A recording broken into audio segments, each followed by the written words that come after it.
Apex Online Racing is sponsored by Elgato, who created this lovely stream deck. For more information about the stream deck, the link is in the description below.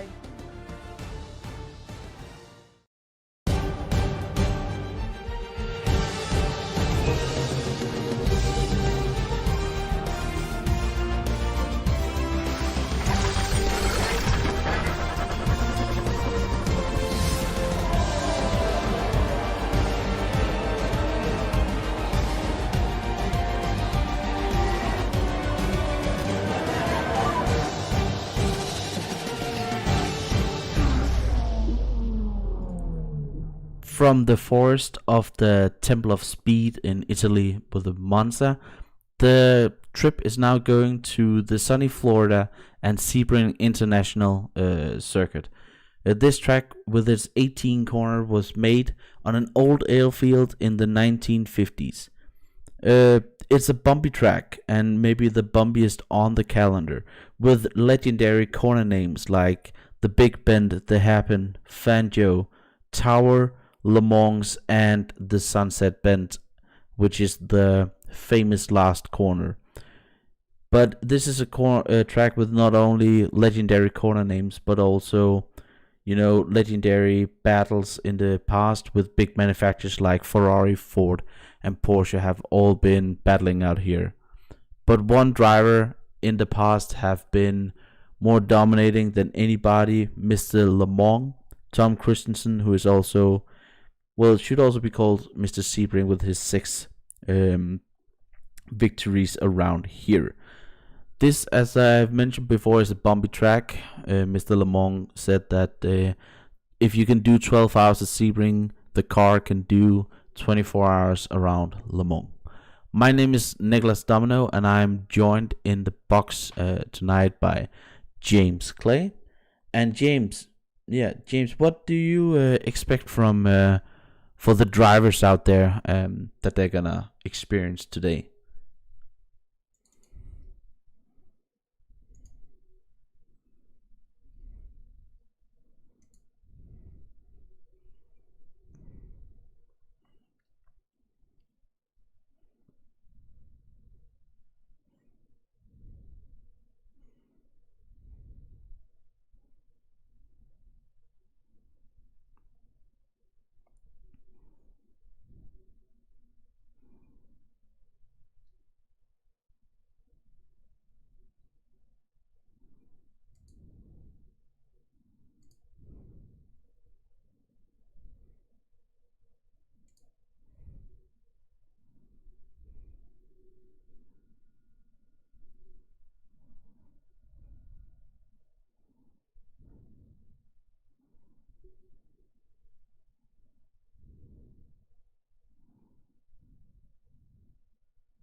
Oh yeah, definitely. And as we are now starting on Sebring qualifying, we are at the moment driving with Thomas Kuhn.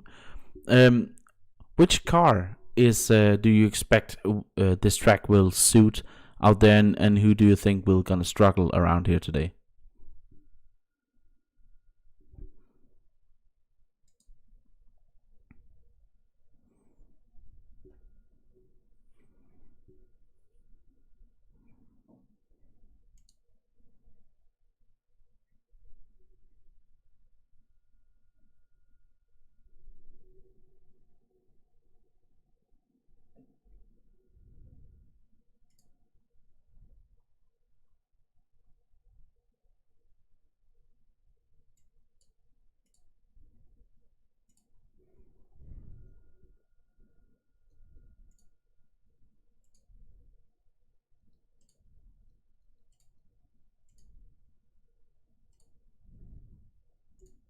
The advantage this week goes to Mr. Bennett, but when we go to Road Atlanta next week, things probably will change in that regard. The Ferrari, again, not going to look very strong as it has done all season.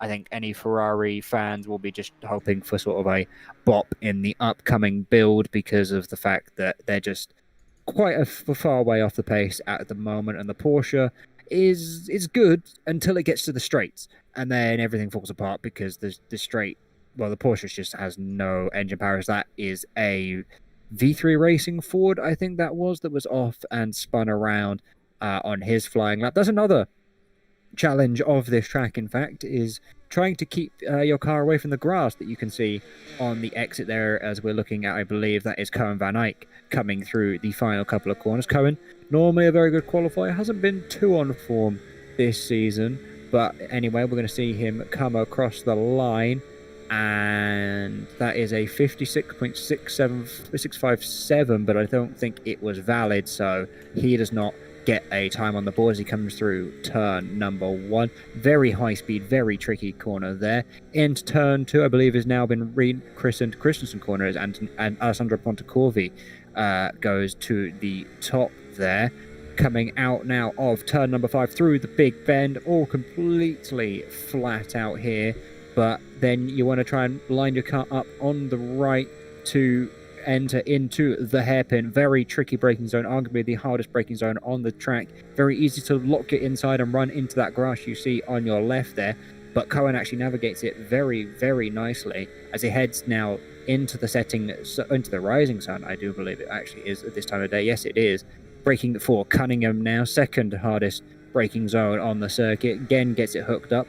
Try not to batter these curbs too much because they will slow you down, but you still want to try and take the shortest line possible. Cohen a bit wide in the right-hander as he now heads down towards Tower.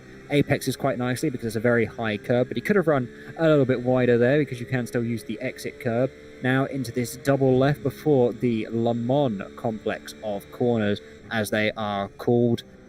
Take the right, try and use a bit more curb than Cohen did. He's just not really using all of the track limits. Maybe that's a confidence issue. Doesn't want to get his lap invalidated. Actually, on the exit part of Le Mans there, he used the inside curb very nicely to hook himself around and hopefully get a better exit. But this is, like I said, where the Porsche is just going to be losing and losing and losing all of its time. It just has not got the straight line speed in the but then pivoting down into Sunset, the right hand, to try and get it tucked in. Very, very bumpy. Try and get the power down over the bumps. TC might be just interrupting you a little bit, and Cohen comes across the line to set a 56 point... Oh, and he goes to the top with a 55.813, sorry. So that was actually a very good lap from Cohen. It was very neat. It was a little bit wide in a couple of corners, but actually in terms of most of his apexes, it wasn't too scrappy, unlike there where he goes through turn 2 and hits a bit of a curb, and that's probably going to be the end of this lap. But that was actually very, very nice from Cohen. Yeah, a great lap there, and Cohen, from what I have talked with him just previously before the race, he was really impressed with and surprised a bit with his own pace out there as we see him go completely off the track, and there's a little bit of an escape rope down there. I can see in the comment or in the chat on YouTube that apparently we have had some sound issues, but that is, you know, the norm at the moment. I will just try and see if I can turn up the car sounds just a little bit more there. This is the thing. I have like 3 or 4 different audio out and in and stuff like that, and yeah, it for some reason every time we go online it shifts and kind of goes off. But yeah, as we see here, look at Elgato in the sunset bed. This corner is so bumpy. If you have never tried to drive around here or have seen any onboard, you can't imagine how bumpy that corner is. I will say that in the as he goes in for a 156.7 and his P5, I think we are starting to see some of the pro-ams. Yeah, here we are with Keith McKenna. But the cars here are easier to get around than. Have you tried the Daytona prototype around that? That's a beast. I cannot say that I have, but I have driven many single-seaters around here, and those things do not handle bumps well at all, especially when I've had them in sort of hotter conditions. The Indy Pro came here this season, and it was around 50 degrees track temperature. It was just constantly bumping and sliding and loss of grip. So these drivers, although they will be feeling the bumps, will be happy to be in their GT cars rather than something else. Yeah, you know, traction control and a bit of steering helping servo. You know, it's downforce. A lot of mechanical grip is gonna help them. But as we see, you know, at the moment qualifying is going in the morning. Do we think that temperatures are gonna rise quite a bit during the race? Yeah, obviously the surface here is a mixture of sort of tarmac and concrete, but the sun is going to be bearing down on us. We're going to be getting hotter and hotter, and the track will be climbing up. iRacing, thankfully, though, a couple of builds back, did change the way that the track surface heated up, so it kind of retains the temperature it has a lot more, so that it will be harder to warm up and harder to cool down. So the sun will be trying its best to warm up to the track, but it's starting very cold, which will help out these drivers who might be worrying about the tyres a little bit in terms of overheating, in terms of drop-off as well. So we'll have to see how that plays out in the race. Oh yeah, definitely. But you know, this is a track that a lot of the drivers will be, you know, they will be familiar with. It's not a new track. A lot of these drivers will have been competing in, you know, numerous endurance races around here, and we have had it on the calendar before. So it's not a new challenge, but it's one of those challenges that, you know, either you love it or you hate it. It is one of these what I will call the triple crown in endurance racing with Le Mans and Daytona. As we see the first lap times, Marvin Sluman with a 155.9. That's not gonna really cut it compared to the AM pole out there. As we see quite close times out there actually. You know, with the P4 2 and P4 within 24 thousandths of a second, which is quite close out there. Yeah, these drivers really showing what they're made of. You can see the purple sectors being traded between drivers as Alpole comes across the line to set a 55.308, and Ash Russell, his teammate in the Shazoo camp, is only 6 thousandths of a second behind him on a 55.314. Hooper behind them, of course, one of Alpole's championship rivals, and I would say the favourite to dethrone Alpole if there is going to be one, but Alpole looking very quick. Hooper is over 0.2 of a second away at the moment on a 55.551. So it's going to be a lot of work for Tom to do. Owen Blythe and I don't think Brumfield has set a lap yet, are definitely currently not in the fight for trying to retake their championship leads off of Alpole. But like I said, Hooper seems to be the only real one that can challenge as we speak, as we see Alexis Lesnar going a bit wide through Cunningham there. He still set a purple sector 2, so could still perhaps promise something from his lap. Green sector 4, so personal best through there. That's a slide. Ooh, and yeah, on the Exeter Tower, there we go. Any promise that lap had unfortunately has been blown away there. He'll probably end up escaping to the pits, maybe to reset his tyres, I would have thought, but no, Alexis carrying on. Personally, unless there's not enough time left, which no, Sure, it would be very tight for him, to be fair, to get out and do another lap. So maybe he's just keeping that in mind, that it would be quite a close situation. As now we ride on board, I believe that's with Stephen Brumfield, who is going.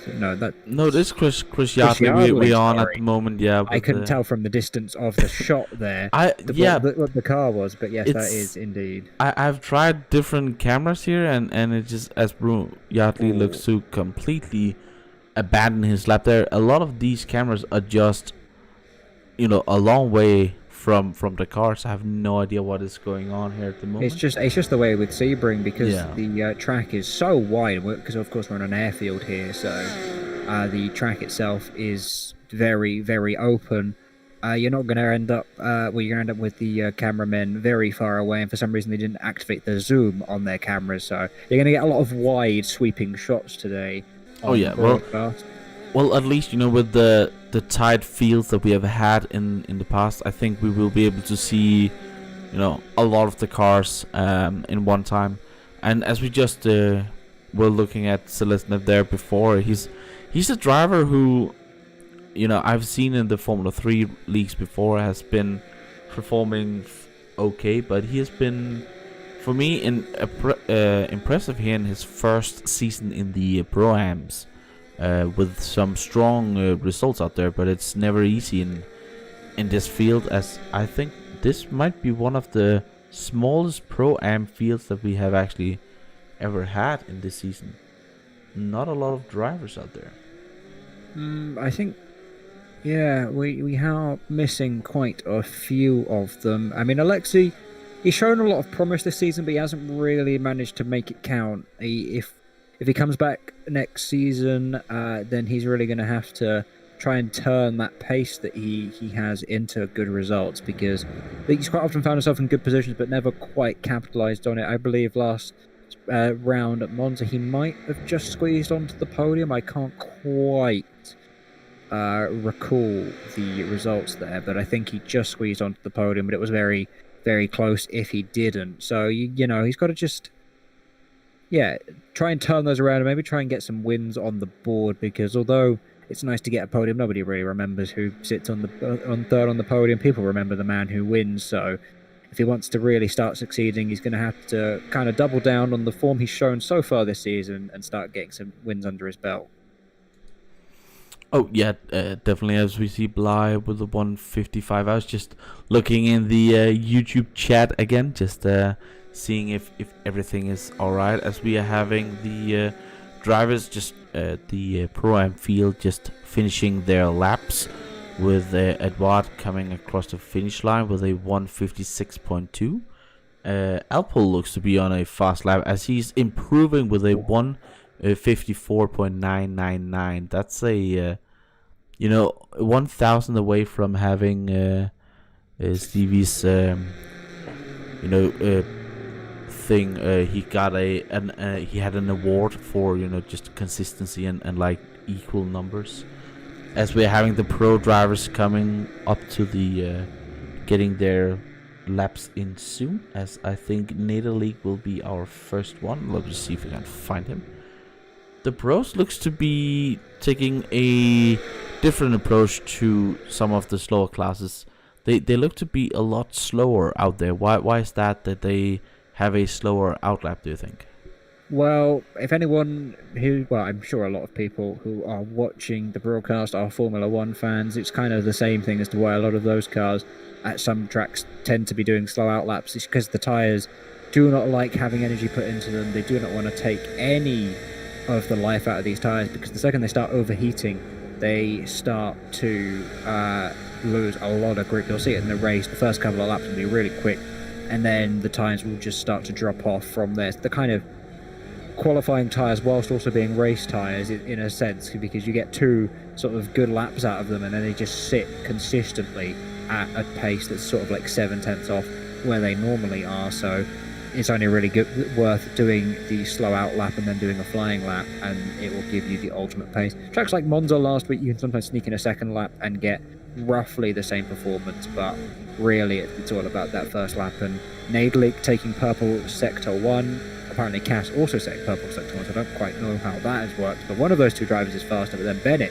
takes the crown in the second sector. Third sector goes to Nadalik as he hits Cunningham very hard there on the apex, so he's going to have to watch out for that, because although he is taking those curves with a lot of force, don't know if they'll be slowing him down, as Bennett takes the purple sector 4 times. So Bennett and Nadalik, two of probably my favourites for the pole position, trading sectors here, so we'll have to see who gets out on top. I can't exactly see the sector times, I can just see who is faster, so we'll have to see on that one, as Dancy is currently purple in the 5th sector, so he's showing good form, especially after his lackluster performance in qualifying so far this season, as that sector's been taken away from him from somebody else further down the field. But as Nadalik now rounds almost towards the final corner at Sunset, Bennett appears. Yet Bennett has decided to abort the lap that he was on, clearly not wanting to use up those tyres on that lap and just go again. Nadalik now exits Sunset. What time will he set for everybody else to try and catch? It is a 1 minute 54.646, so we'll have to see how everybody else does. Dancy goes 2/10 off. Hogan is half a second away from Nadalik, and Schiff is quite a way off the pace, unfortunately for him, as is Holstein, who really is having an uncharacteristic season on his end. Scapers comes across the line now to do a time that sets him into 4th, now been demoted by Lawrenson to 5th. Lawrenson up 6/10 off the pace. Edens comes across the line in 6th position, as we see the 2nd place man in the championship, Mr. Blair Mann, rounding the Sunset. That looks to be on an outlap to try and slingshot onto a flying lap. Yes, it is, so he'll be going on to 1 now, and we'll have to see if he can challenge. But like I said, that Ford is very much a handful, especially in corners like he's going through here at turn 1, and he didn't really hit the apex very well there, so he's run out a bit wide, which is already a bad start to his lap. Oh yeah, definitely, and just going back to what you're saying about Holstein having a well let's just call it what it is, a horrific season in the Ford. I think this might be the lowest points tally that he has ever had in a GTE season. He is on 12 points at the moment. He has had summer breaks and winter breaks before, but 12 points. I think this might also be the first. Well, maybe not the first, but you know what? Yeah, I think the first without a podium. I think he has had seasons without wins, but this might be his first season without a podium at the moment. And that Ford doesn't. Him and that Ford hasn't bonded as well as he have done with the Porsche in the past. So let's hope that Holstein can bounce back from this for the next season and maybe get back to the Porsche and battle it out up there. Yeah, he's just not. I think you're exactly right. He just hasn't bonded with the Ford as much as he would have hoped. It's clearly not favouring to him. Obviously, his beloved Porsche is really not quick at the moment, so unless it gets a balanced performance change for next season, it's going to be quite tough for him. Maybe he can switch to the BMW. He was in it for 1 season. He didn't do too badly in that car, but he'll just have to try and make his mind up and decide what he wants to do, as actually he runs quite wide in turn 1. But actually, looking at Blair Mann coming across the line, where does he go? Oh, he goes 5th. So that's really not helping him in the championship, although he will be hoping that he can do better in Road Atlanta next week to try and get back any ground he loses this time around. Looking at Bennett's sectors, they're not really very good. He was on for such a good lap before, but he clearly had some sort of mistake or issue or something, because he had to abort. So we'll have to see how that goes. The track temperature has stayed the same throughout the session. Really, actually, sorry, the air temperature has stayed the same. The track has increased by 1 degree, so it shouldn't be too different to the other classes that have been out there. And actually, Darcy's looking pretty solid. I mean, he's done a purple sector in Sector 2, so that's actually very good for him, as Bennett will be trying as hard as he can. Setting a green, purple Sector 6 there. So that's impressive. Maybe he's got a chance just at least to get on the front row of the grid. I think that's probably the best he could be hoping for, as Nadalik takes that sector away from him. Where does Bennett go as he comes across the line? Alex Bennett goes second. That is exactly what he wants. going onto the front row of the grid. That'll be really, really helpful for him. But where does Dancy do? Because he's going to be the real question here. He's coming around Le Mans corner now, so he's probably the best chance anyone's got of helping out Blair Mann and usurping Bennett off of the front row. So we'll have to watch Dancy as he heads towards sunset. Blair Mann has been demoted down to 7th as people have crossed the line, so really, really not good for him as Dancy aborts the lap, so clearly has some sort of issue with that one that we did not manage to pick up as we watch Holstein now in front of him come across the line. Where does Holstein go? As there is the line. He set a 1:55.318, which shoots him to 9th overall, 7th in the pro category, and only 6 tenths off of his teammate who has really, really strong pace of Nadelig, as Lawrenson goes up to 3rd, not quite knocking Bennett off of that all-important front row spot. So in terms of the championship, it's looking like it's really playing into Bennett's hand with that 5-point lead. Oh yeah, definitely. And I think the qualifying should be over in a bit. I'm just waiting for my results to tick in. That will happen in a couple of minutes. But yeah, the 3 classes, when we looked at the times, have been really, really close, and maybe closer than I've seen in recent time, to be honest. As I can see that Alex Bennett is actually still going for one. I don't think his tires will be quite in the right shape, but this might just be to try and get in the rhythm a bit better. Obviously, I think is pretty much concrete where he's going to start. I don't think he's going to be beating Nadelig's time on that second set of tires unless this lap is absolutely perfect. But nah, he comes across the line, and that time was a 54.835. So I think that was actually an improvement, but he needed a lot of time that he wasn't going to get with the tires being in the way they were. But clearly shows that he had mistakes on that first lap and maybe had the potential for pole. But yeah, that's the thing. Yeah, we see, is the fastest time, sector time, or is it personal best, or as he was slower and slower and slower, but we don't know if it's 1,000 or 2 that he was slower in those sectors compared to his previous best times. But impressive to see that he was actually able to improve, as we see that this week is really much the BMW dominance at the top, and actually in all classes. It's kind of well, except for AMS, there's not the BMW who is on top, but in both the pros and the pro AM class. And I'm still this is one of the things that I miss a bit. I have to sit here and wait because I don't have any way to get the results up there. And there they showed up. So let's get the overall results. Actually, we don't want only pros. If we can get it. 2 seconds.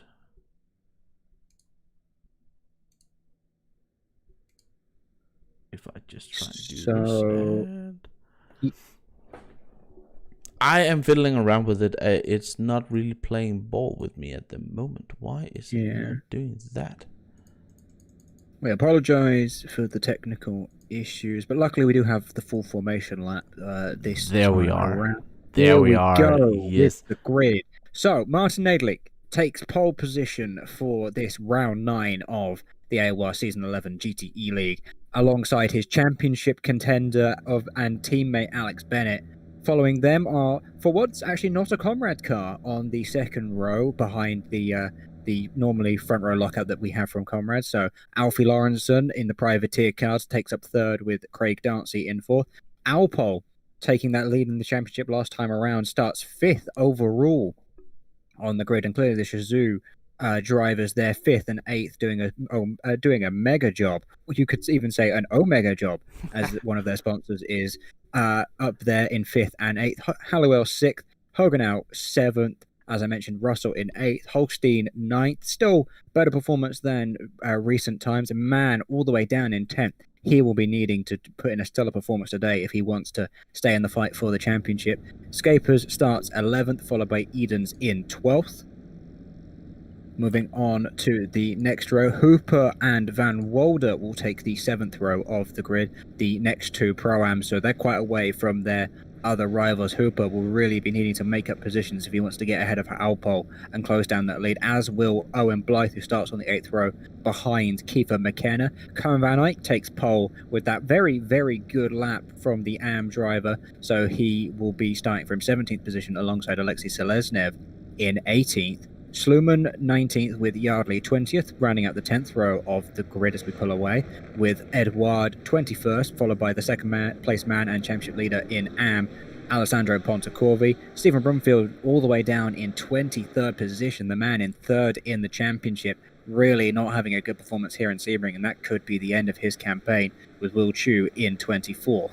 On to the 13th row of the grid now, as Mamano takes 25th place on the grid. I believe he is 2nd in that AM championship, so still quite high up. I think he's 3rd in the AM category, so still very good from him, and he might be able to try and mount a bit of a challenge on Pontecorvi. Luca Lodato starts 26th with Schiff all the way down in 27th after such a good result last time around, finishing 4th overall, down in 27th today. Clearly just not vibing with Sebring as much as he was with Monza. Merlin Cooper will start 30th, and then we get into our non-qualifiers after William Goulbourne, who was the last man to set a lap time.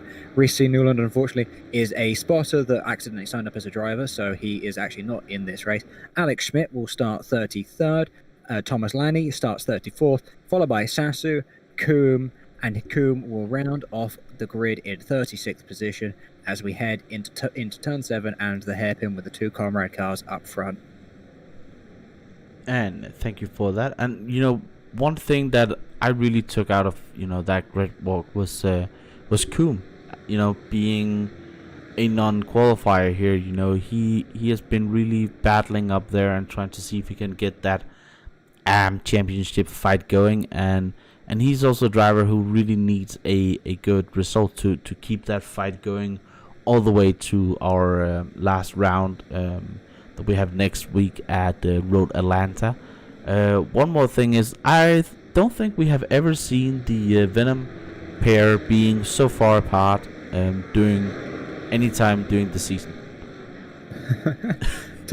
I think they were quite far apart in Monza. I seem to remember Halliwell doing well again. So I think he's found a bit of pace as of late. He's a bit higher than normal. Like I said last week, we normally find the Venom pair, as you mentioned, really close together, but they're normally sort of around 7th, 8th, 9th, just picking up those consistent points in the team championship. But I think Halliwell has clearly found something that has quite helped him out a little bit, and he's now sort of a top 5 contender in qualifying. So that's really, really good on him as we round now towards Le Mans. Full formation lap here, arguably probably the longest one on the game now, because you can do Road America in a short configuration. Sometimes you don't though, because it's a toggleable option. But in terms of tracks that don't have the option anymore, this is the longest formation lap of the season. As Bennett had a bit of an issue, was quite a way behind Nadlik, but he's now forming up. Unlike what these drivers will be used to all week, they will be leading the field to green, because it's been an ILMS official week so far, so they've been the lowest class of the three, so they're not used to going this late, so they will have to go around the final corner as the pace car leads them off. Obviously, I believe that's a Mustang, is it, that they have as the pace car? We are having the Mustang. We are, in the States, so we need an American car out there as well. Not the almighty 4x4 pace truck, though, as Nadlik will back off and let the pace car head towards the pit lane. Bennett getting very, very close. He wants to get the best getaway as Nadlik goes, and actually Lawrenson gets a really good start, so he's going to be challenging Alex Bennett into turn 1 with the inside line. Bennett's going to have to watch out really, really well, because Dancy was looking for a move around the outside. Lawrenson has the inside line. Will he be able to make it stick? It looks like he might just be able to make it through. Yes, he does. So Bennett will be not happy with that. He will really be hoping that he can try and get that second position back and keep with Nadlik, who's already scampering down the road there. Have we had any instance further down? I'm trying to look. It doesn't look like it. I haven't had... they're going a bit wide, though, so we're going to have to... 3 wide, I think, in the background there, so we're going to have to be very, very careful of that as they go through Big Bend. But we will keep an eye on things as they head into the braking zone, into turn 7. easy to snatch your brakes here, so you've got to be very, very careful. We had a big pile up here last time we came to Sebring, but I think actually the driver's doing a very good job to keep it as clean as possible. Oh yeah, definitely. It's good to see. You know, we have had quite a few incident on lap 1, but let's wait to praise them after lap 2. Ooh, as a Ferrari, I think that was Van Boulder trying to go on the inside of Mark Shepard's in the corner there, but he's just decided to stay behind, as Alfie Lawrenson has been off track. Alfie Lawrenson is falling all the way down. Let's just have a look at and see what actually happened here. Ooh, he took a lot of curb there and just went on to the grass and just hit the wall, just the slightest of touch, but that's not what he wanted after that extremely good start for Alfie. And where has it has put him? I think he's run into the pits. I think he's towed his car, because that looked like a probably suspension braking shunt into the wall. But crucially up front, that Lawrenson mistake has meant that Bennett is now 1.6 seconds behind Nadlik, so Nadlik just has the chance now to run down the road and hide away from everybody else. So he obviously did that last week in Monza, but then had the speeding penalty in the pit lane, so he's going to be very careful. He's been a bit of an inconsistent driver so far this season. He's managed to have a lot of pace, but he's got, I think, he's got 3 DNFs so far this season. So ooh, sorry, as we saw Van Wilder hitting the wall quite hard there. Big chunk into the wall from Van Wilder. Oh, watch your rejoin, cones flying everywhere. Gotta watch your rejoins, because although the track is quite open, it's still very tricky to rejoin with all this grass, and the grass still is not very grippy, so you're going to lose a lot of control if you try and get back on the track too quickly. Oh, definitely. The grass is, well, I think past seasons we have clarified it as being ice. It's really difficult once you get out there, as we at the moment looking for the battle for P7 overall, with Russell being a Pro-Am driver up in he's second place in a class, but P6 in this race, and a strong showing out there for the Chesu BMW driver. But he does have Hoganau and Blairman and Holstein breathing down his neck. So there's a Comrade Gaming train that wanna get past here soon, as we see the cars. Ooh, there's a crash at the back of that. Let's see if we can find it. It was Van Wilder again.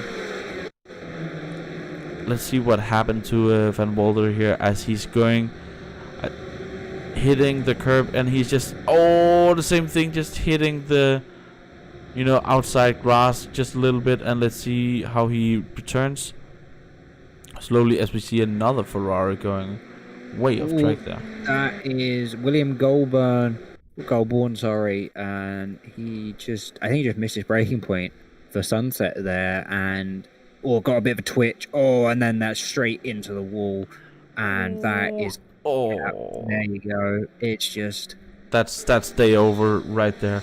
That you're not getting back from that, because as you were talking about before, it's suspension will break there, as we are actually having Hogan out off track as well.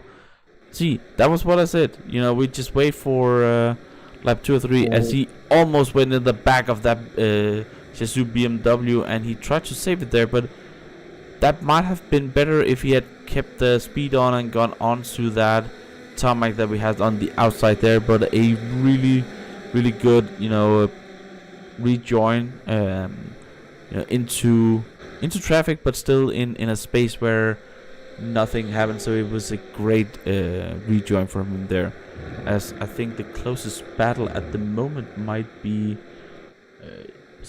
let me see, Broomfield. Let's see if I can find him here. Broomfield, and he is right behind Marvin Sluman. I'm always getting this picture up from Broomfield. That's he will be happy about that. But yeah, this is a battle for P7 in the Pro-Am Championship, and Broomfield, if he wants this championship, he needs to really pile on the pressure and get up there. Yeah, he's going to be, like I said, on the gridding, on the run through of the grid, he is far out of the position he needs to be if he wants to be getting back that championship lead that he held for so many races until last time out in Monza, where it was taken away from him by Alpol, and Alpol's kind of taken that championship lead and run down the road with it, as Brumfield is not going to be anywhere near close enough into turn 1, but actually Sluman in front of him was very wide in 1, so he might get a move into turn 2, takes the inside line.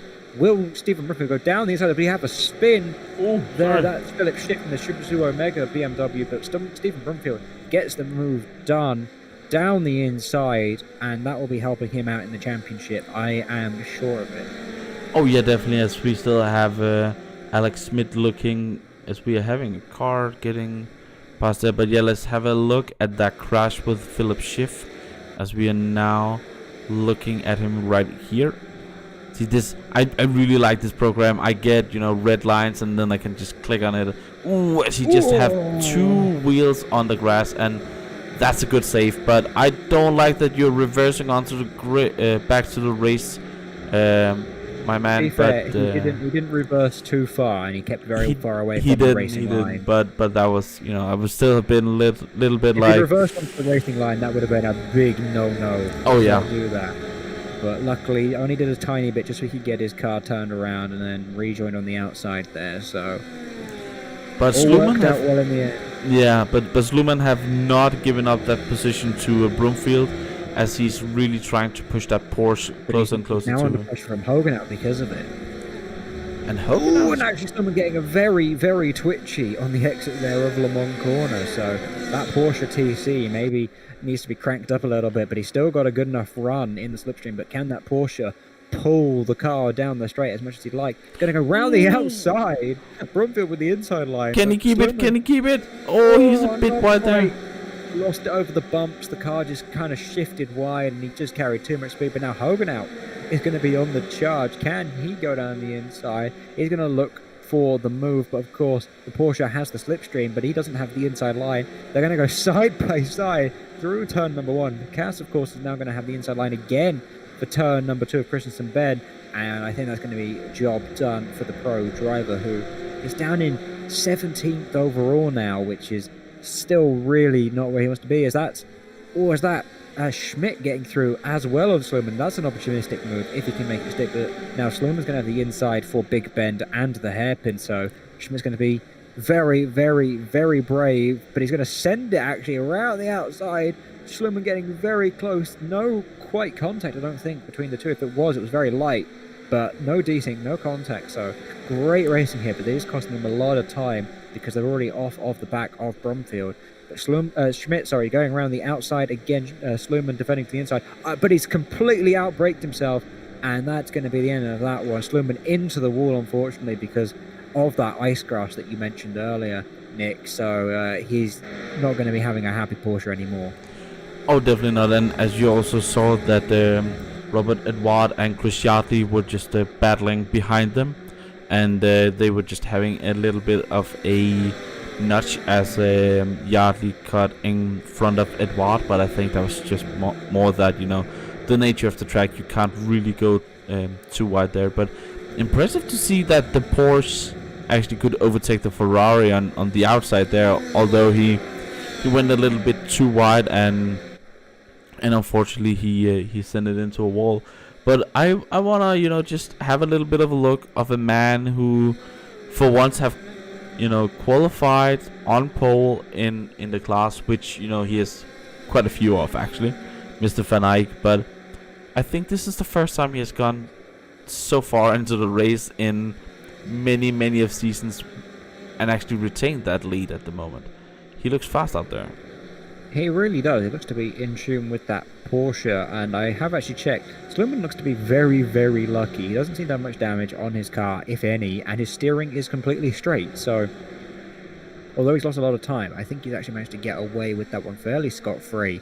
So, he'll be buying a lottery ticket after this race if that is the case, because he went into the wall at 50 k's, so not a mild impact at all. But that German engineering of that Porsche seems to be holding together very, very well. as we are now looking up into the battle for P5 and P4, P5, P6 for the Pro-Am field, and this is Owen Blythe, Keenan McKenna, and Selenev, and these three are really quite close. Looks like Selenev in that bright Hello Kitty BMW is piling on the pressure a bit here, but again, this is a track where sometimes it can be a bit difficult to overtake, but as we've seen a couple of times now, the bumps make a completely different challenge. I know we always talk about elevation changes in tracks really is what make sometimes close racing and good racetracks, but for me the bumps at Sebring is what gives this track character, and is one of these, it's a unique challenge. Yeah, getting through a Rouge at Spa is a completely extreme challenge to try and get through, especially in a GT car. Ooh, as we see McKenna just having a little bit of a look into T1 and now into what is actually turn 3. Remember, we are in the States, so they have a bit of a turn 2 there, but yeah, the bumps around here, if you remove the bumps around Sebring, for me that would be the same as saying, well, we will just flatten out a Rouge at Spa. I mean, most good tracks have their own characteristics, and that's the thing. Spa has the mountainous Ardennes with you climb up the hill at a Rouge and the Kemmel Straight, and then the descent through corners like Bruxelles and Pouan and Fagnes and Stavelot. But here you've got the high curbs, the bumps, the change in surface as well between the tarmac and the concrete, which it does make a difference. It's only slightly, but it's still in the nature of how they drive. It's much more worn, and all the grass is still at the side of the racetracks. It's much more of an organic and pure kind of old-time racetrack, and it's just all those kind of tracks are going to have their own characteristics, and that is Sebring's one. Is that this is the place where you come to test your car suspension. As we look at the shot through Le Mans, there was a Ford, I think that was Chris Holstein, looking very racy behind Ash Russell. He was getting a bit feisty as we now look at a replay with Thomas Lanny, who has done pretty much a repeat of Alfie Lawrence, but managed to keep it out of the wall, so he will be able to continue on with his day. Just got to be careful not to hit anyone as he reverses. As we watch Kiefer McKenna come through Sunset, he's up into top 5 of the Pro-Am category. Currently, that was a moment right there. Yeah, that's not going to be helping McKenna. Maybe he's now going to be out of that top 5, and Seleznev might be able to go around his outside of turn 1, but it is still going to be a bit of an ask for him, as Seleznev just about squeezes. I think, yeah, he's just got it, and he managed to do the chop to try and get in front and keep the inside line for turn 3, and that'll be job done for the Hello Kitty car, as it will be trying to move its way back onto the podium once again. Because I actually looked at it, I mentioned about Seleznev, he has got, I believe now, he's got 3 second places and a third place with 1/8 and a DNS, but no wins. And that's why I was saying that he's got the pace, but he just needs to find that little bit extra, whatever it is. He just needs to find that little bit of something special to just get onto that top spot on the Pro-Am podium. He's actually going to be back under pressure now from Kiefer McKenna, who will be trying to go around the outside of Cunningham there, but not going to be able to do it there. Seleznev keeping his car on the inside, and that will, hopefully for him, keep his car in front, but McKenna does not look like he's going to be done with it as they head through Tower, and they both seem to navigate it perfectly fine. Yep, I think Seleznev got a bit of a better exit, but McKenna, of course, is going to be sat into that slipstream, so as they come through Le Mans corners, now through the right, then the left, which you can, of course, abuse a lot here. Yeah, as you can see, you can use that left to make a very good entry for the right, and then we'll have to see as he goes down the straight whether he can pick up that toe to try and get on maybe the inside for Sunset, but I don't think he's going to have quite the chance, as he's quite a way back into Sunset, so he's not really going to be able to lunge one there, but he closes up a lot under braking, actually carrying a lot more speed than Seleznev did. but Seleznev looks to get a bit of a better drive, so maybe trying to use a better line. We see Brumfield going down the inside there of Alex Schmidt to keep a defense going for 7th place in Pro-Am, but Schmidt looking very, very good there as we look. Now we've got battles going all over the place. That is the feisty Holstein I was talking about, trying all he could to defend. I think that was again trying. It's Tom Hooper up there. Yeah, Tom Hooper, yeah. And Hooper, when you were talking about before, with Seleznev having a lot of P2s, well, that might also have been due to this man, Tom Hooper, who is had, especially around, was it in Nordschleife, where he just completely destroyed the Pro-Am field. He's had some really, really strong races, but then he's also had, last week where it didn't really go his way, and suddenly he still found his way, and in the top half, but he's fallen off a bit and hasn't been as dominant as he had been before, as I think we have a Philip Schiff off the track. As we look at... Oh, that's contact. Oh, that is contact for Philip Schiff there. We'll have to see what really caused that as we picked up the end of the replay. Yeah, I don't think it's Mamano involved. I'll see if I can get a look at it. But as you say about Hooper, Hooper's record this season is DNF, 3rd place, win, 2nd place. So he's doing a very good job, but I don't think he's been promoted because of just the fact that it's so late in the season. It's actually just him versus Alpol really for the championship, and Alpol is doing an even better job of these last couple of rounds, of course, getting that win in Monza and kind of running away at the front here in Sebring, as Hooper is going to be trying to get a move on, I believe, Russell, that is, as we look at Seleznev trying to defend his position from McKenna. McKenna flashing the lights there, probably not happy maybe about something, as Hooper is actually going down the inside of Ross into turn 1. That was a bit feisty there, as they're going to go side by side into turn 3. Hooper just going to get the inside line and make that move stick. So he's up into 2nd place in Pro-Am, but that's going to, as things stand, will promote him into 2nd place in the championship, but he will be a massive 18 points away. As there was contact between Seleznev and Keith McKenna there, that battle we have seen raging on there for a bit, and as they went into turn 3, that was just... McKenna was flashing his lights. Maybe he wasn't happy about Seleznev's defending, and I don't think he'd be happy about that at all. Oh, definitely was not really a car's width given there, because you got to give a car's width at least, maybe a car's width and a bit, really. Yeah. To get a car through, but that's just really not enough room for Kiefer there to be able to navigate that. So we'll have to see if the Stewards take any action on that. But from first impressions, it kind of just looks like Seleznev has squeezed him onto the ever icy grass there.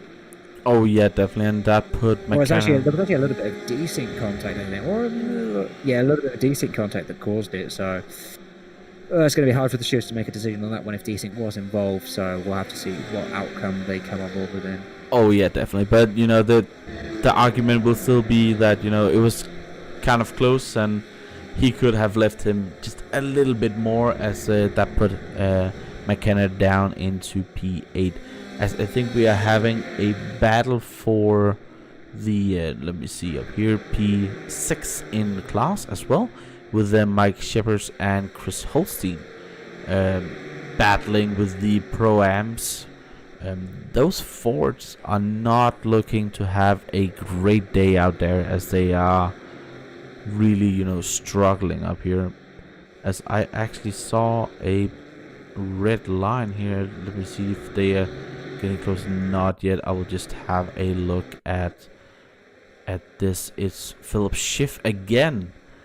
Well, Schiff is in the pit lane as we speak, so maybe he had an accident and he lost it.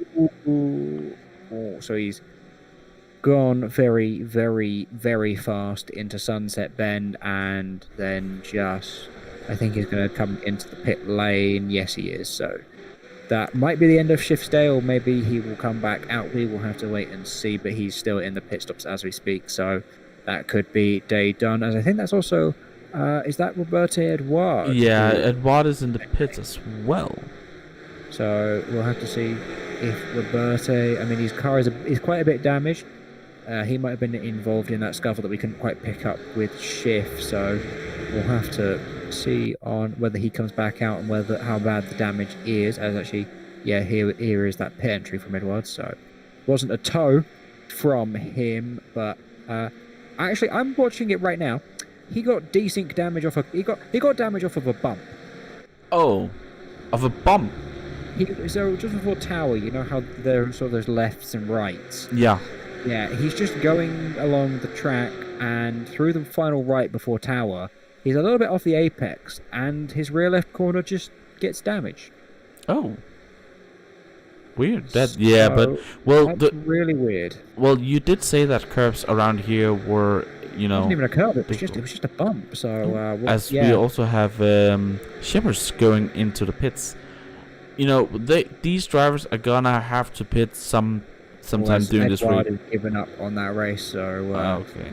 That's really unfortunate for him if that is what's caused it, because all I've just seen there is he's literally just been driving and his car was just become damaged, and that is just seems really odd to me that would happen unless for somehow there's magically a car I can't see there, but that didn't seem to react to the contact or anything if there was any, so yeah, very, very, very, very odd. As we see some of the first drivers. Thomas Kuhn blinking a little bit there, but yeah, I mean, we are coming up to half an hour gone in this race, so getting close to pit stop times, maybe a little bit early for a lot of our drivers, but it is kind of that point where you could make it to the end on 2 full tanks, as we see Owen Blythe going at it. I think that's with Seleznev, so he's going to have to watch out. Obviously, with Seleznev's previous incident, if he saw what happened, he might be a bit cautious. We see Thomas Kuhn, I think that is, just coming up on our pit screen. So I think, yeah, we've already been covering that. So he did a 14.8 second pit stop, that would suggest. So yeah, that seems about normal. Clearly just trying to get pretty much to the end on 2 full tanks. Same with Mike Scapers, did a 14.5 second pit stop. So he might be just trying to do 2 more tanks to the end as we look at our battle here for 4th position through Le Mans, looking with Owen Blythe, see if he can make up any ground. That Ferrari has characteristically been quite fast on the straights, but the BMW this season has been mighty, so that German engine pulling a lot of horses, unlike the Ferrari, and that might just be enough to keep him in front as they exit Sunset Bend. And heading into turn 1, he's not going to be anywhere close, is he? No, he's just going to have to stick behind. Yeah, that's him just, you know, keep on the pressure here. But just going back to what you were saying before, you know, if some of these drivers think that, you know, they might have issues, as we see Dennis, one of our new drivers in the AM field, going into the pits as well. Could it be an idea to, you know, maybe not fill up the tank at the beginning, but take, you know, smaller, you know, fuel on board the car, and they're, you know, not having as much weight on the car, and that way you might limit the amount of you know, wear that you're gonna have on the tires. I think I've actually done it mathematically before, because that's the kind of guy I am, and it works out to basically be exactly the same in terms of where, because of the fact you have to run more fuel in the final stint, so yeah. it just balances out, and people just prefer just take the full fuel earlier on and then just have at it in the final stint for a lot of guys. But yeah, so mathematically it kind of just works out to be around the same amount of wear on the tires. So because I remember from at least when I drove, that was one of the things that I thought about, because sometimes when the tires are getting, you know, warm and stuff like that, it's also a time where you can just cool them down a little bit, and then you can get a bit more performance to them. As we see, actually just in front of this battle, there were cars having a bit of a look, as Russell is looking at Holstein, who I think has maybe just got that move done on Russell, because he was looking a bit feisty earlier. Russell's going to try and fight it back, but I think Holstein will be able to keep it with the inside line through turn 1. Holstein just yet. There we go. Gets the run, and actually now Michael Edens will be looking at the back of that Shazoo BMW. Not going to be quite. That's gonna be really close, you know. And that was always going to close on you, Michael. So you just got to get out of it. That was never really going to. You're not going to be allowed to walk through that door. And Russell doing a very good job, at least defending that 9th position overall from Edens there, because there was nothing Michael was ever going to be able to do to get past into turn 3 there. He's, as I said before, must be feeling, ooh, as we see Van Walder going off the track here in turn 1. That gotta have been a big one, as he's fighting Marvin Sluman, as we see in the background. Has there been any contact? No, it's just the rear and just way too much speed into that corner, and that gotta be those tires dead right there. And as we see a Ford just missing him there. Very, very hot in the mouth stuff there from the Ford, and I believe, I can't actually remember what the car was that was following through, but there was another one there, and they would have seen the car just on the exit of the racing line there of turn 1 being very slow, that they were just going to have to watch out for. As we see now Mike Scapers, who of course made that early pit stop. Not really in too much traffic at the moment. Depends whether he got caught up behind Lanny and Walder behind him. So, well, obviously with Van Walder spin, he got hold of a little bit in turn 1, but Scapers just going to be trying to do the best laps he can. We see Stephen Brumfield now. That's very wide in tower. Just got avoided there by the car coming through. That would have been an almighty incident had they not seen him. So Brumfield just now been demoted into 9th position as we speak. I believe he was running 8th, but now into 9th. Right, sat into the middle of the Anfield, in fact, which is very uncharacteristic of him this season, as that is Alex Schmidt, who is gone into the pit lane. Someone who does like an undercut, in fact, actually, in this league. He's done it a lot to try and get out of traffic. Doesn't tend to really pay off too much, but I don't know, just he keeps going for it, but it never really just gets him the positions he's looking for. Oh yeah, definitely not. As we are, if I can find them down there, looked like we are having a battle further down, but I don't see to be able to get them on my relative.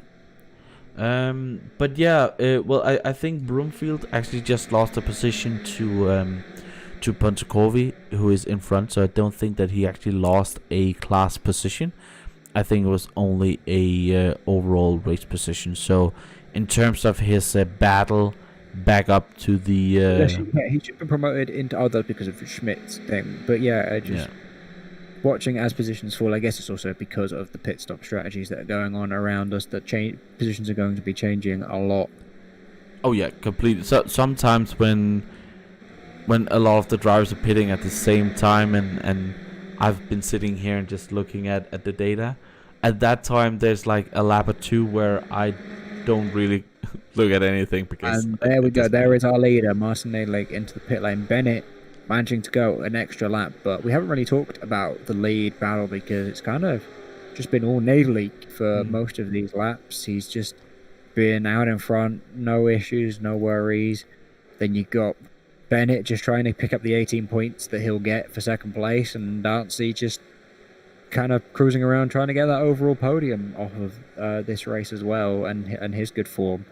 And not really much has happened up front. It never seems to until we get to the end of the race, because the pro drivers just sit there and feel safe, and they're all boring and strategy and all of that, and then they just, they don't give us as much entertainment. As I say that, here comes Nadlik. Will he emerge out in traffic? I mean, there was a car coming through. One is actually right on board now with Blair Mann, as he tries to fight John Hallowell for what is currently 3rd position in the pro category, but I believe it's slightly lower down in that order when all of the pit stops are resolved, as actually our Pro-Am leader was also in the pit lane. As you can see, a lot of pit stops at the bottom of our screen right now. You've got Edens, Selesnev, Blythe, Cohen Van Eyck, Wessel Van Walder, I believe that is as well.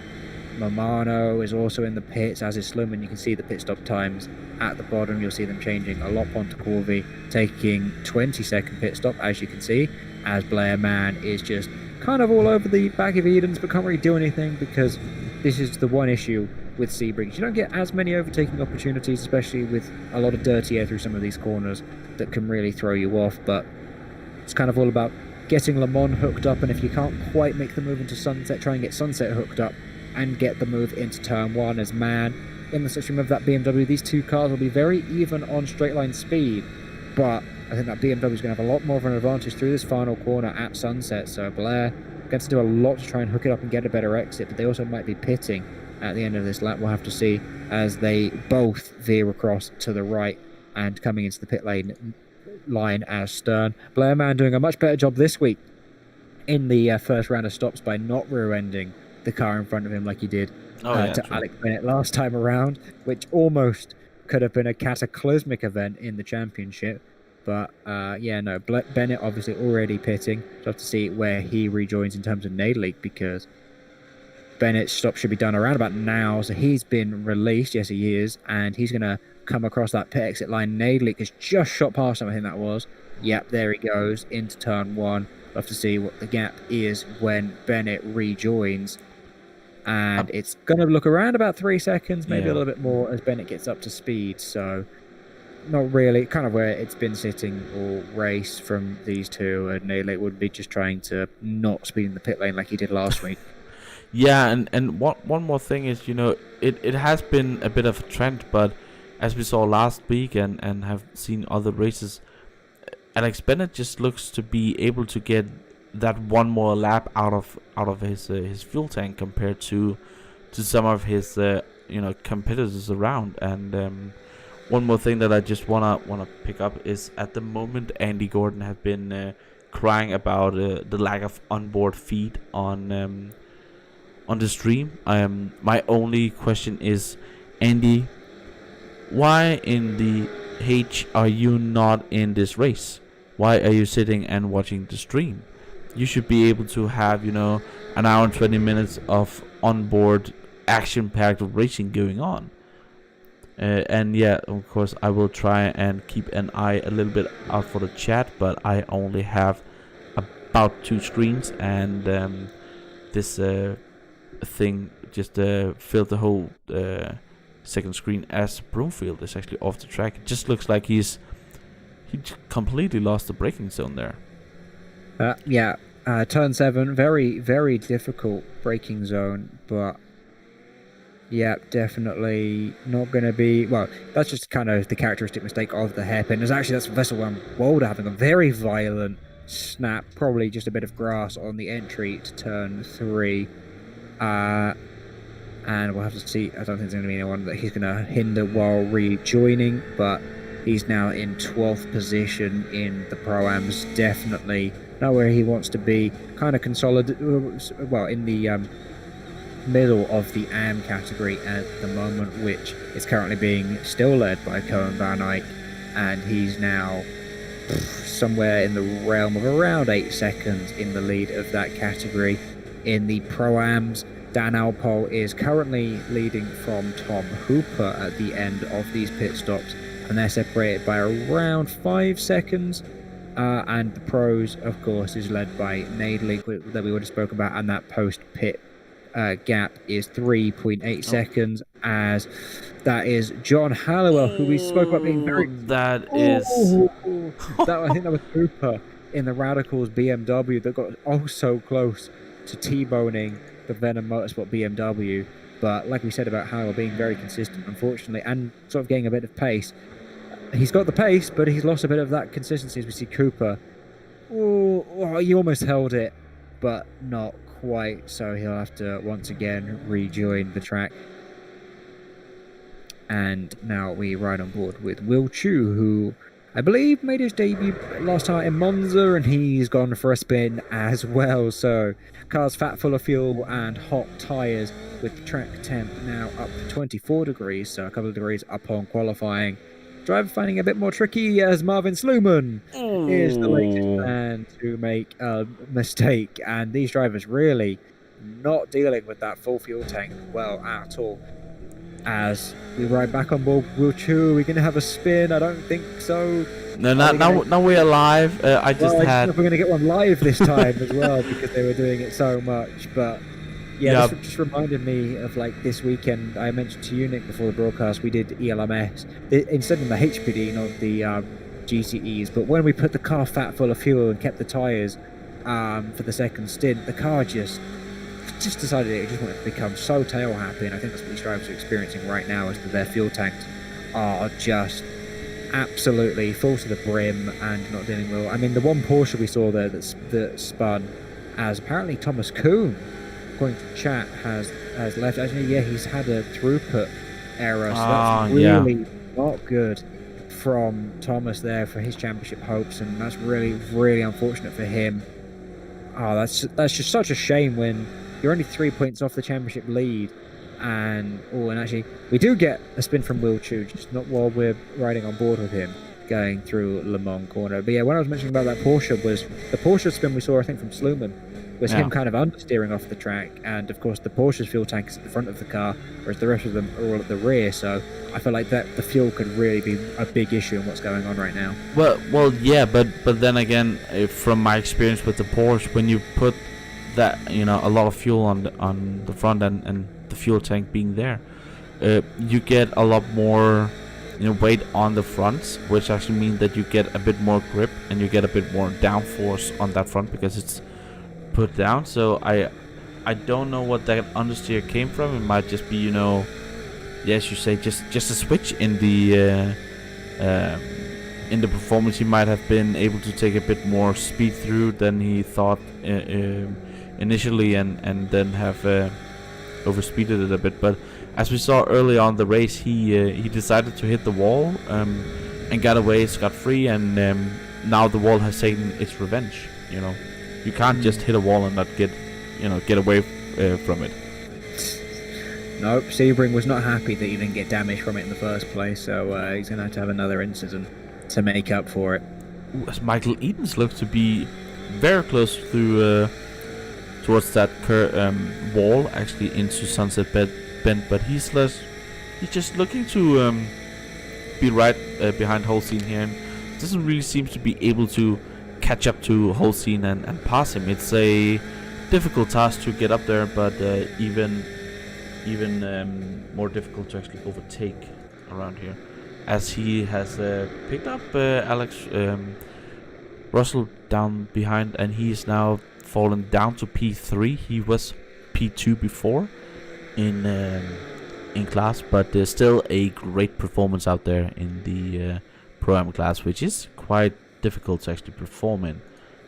We have a lot of great races, but just to go back onto your comment with the Coom, yeah, it's of course it's always sad when it's internet issues that is the reason why you had to go out in the first place. But he has been lacking throughout the practice sessions, the qualifying, and also the race. And I think now the internet finally took one of its victims, and he will unfortunately not score any points here. So it's gonna be interesting.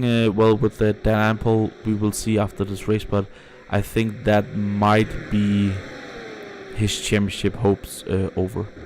Mathematically, as it stands, because Pontecorvi is down in third position in the AM category, that would put his championship lead at 18 points, which of course still gives Coom a chance, but it's a very slim one. It would require Coom to finish in the top two, of course, and for Pontecorvi to have a major issue causing him to not score anything, or very little at all. So still unlikely, but we have had odd races in the M category in many races before, so all still to play for there, as we watch Van Wilder going quite wide and gets hooked on that curb and speared into the wall, pretty much just consolidating what's been a very, very annoying day for him. I think it's fair to say that Ferrari, like I said, has been a bit of a handful all season.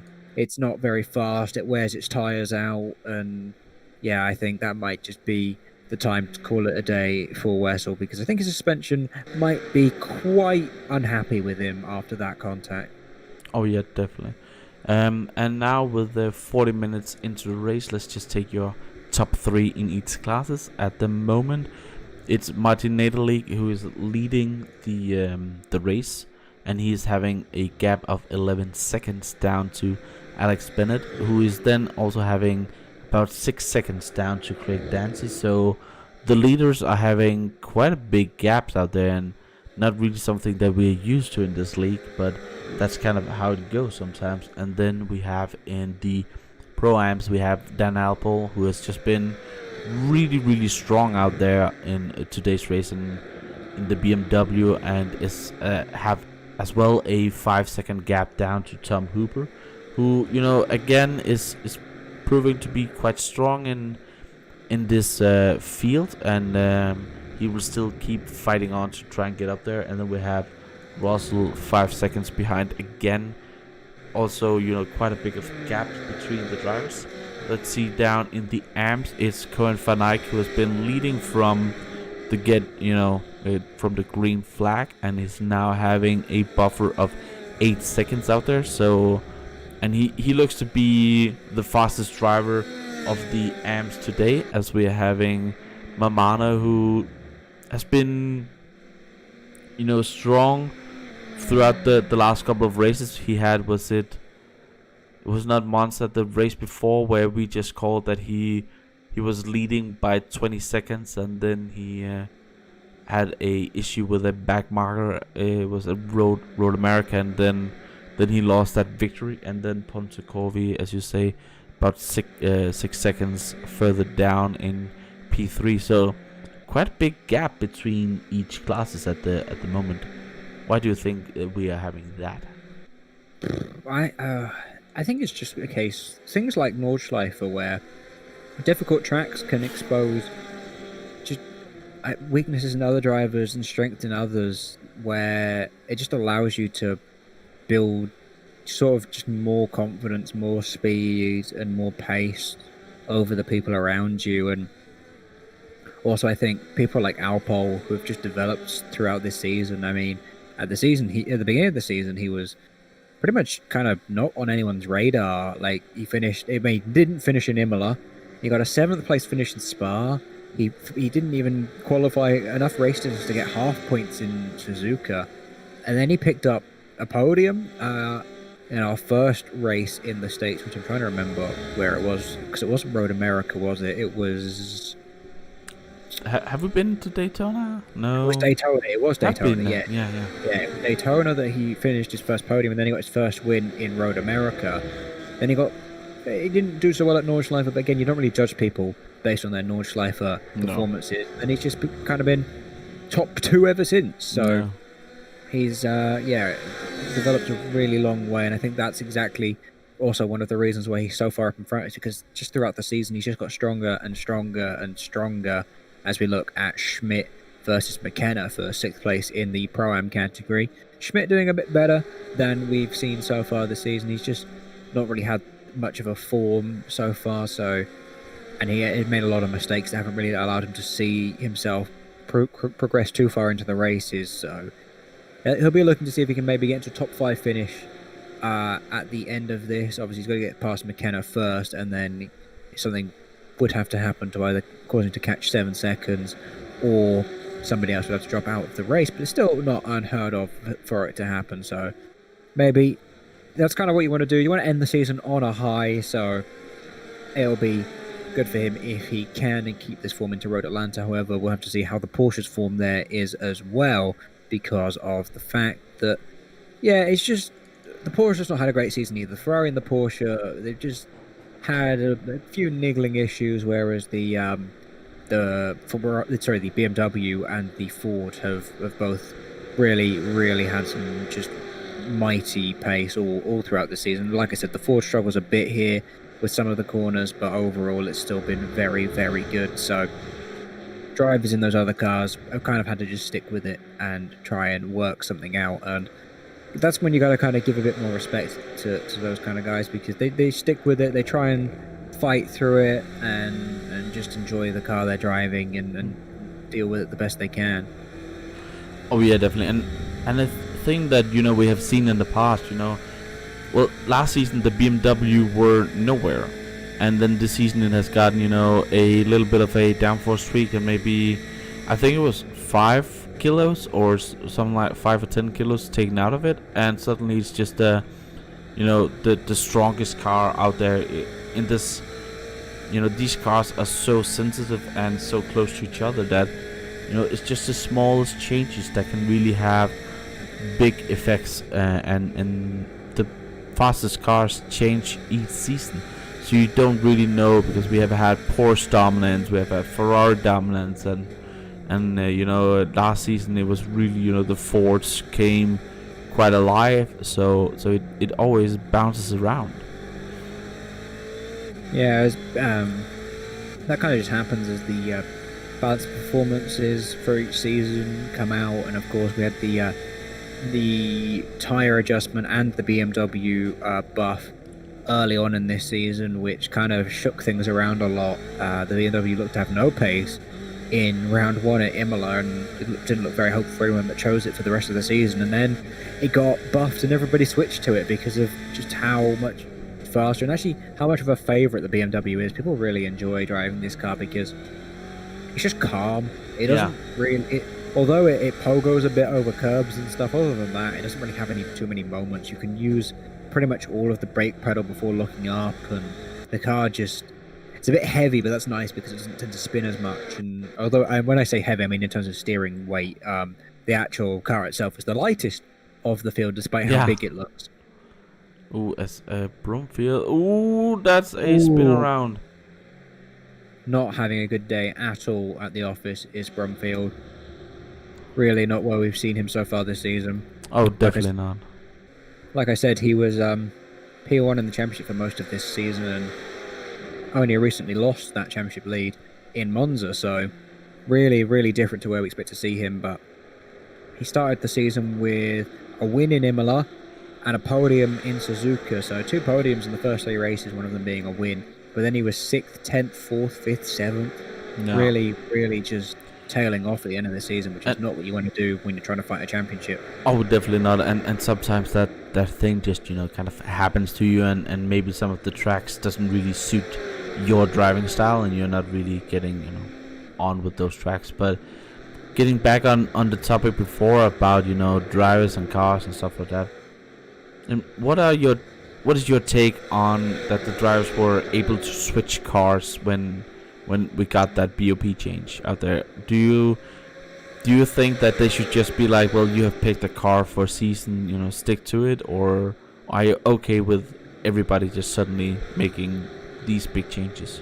I think with the circumstance that it was, because not only was the BMW affected, the entire field was affected because the tyre parameters changed, and we got a different tyre model, which affected the pace of all the cars. Like the Ferrari was so quick at the start of the season before that change, and has become quite slow since then, and things like that. So like when it's something that affects all the cars like that, like I don't see any reason why you should say nope, you have to stick with the cars that were on this different BOP and this different tyre model that were completely different to what you're driving now. Like that's not fair on literally everybody involved. That's not fair on anybody, because your cars are going to be completely different to what you chose to start with. I feel like perhaps, I mean, we haven't had a balanced performance change since, thankfully, but the rule might have to have a little bit of looking at in case of a case where there wasn't the tyre model change and it was just a BMW thing, where if it was just the Bimmer that got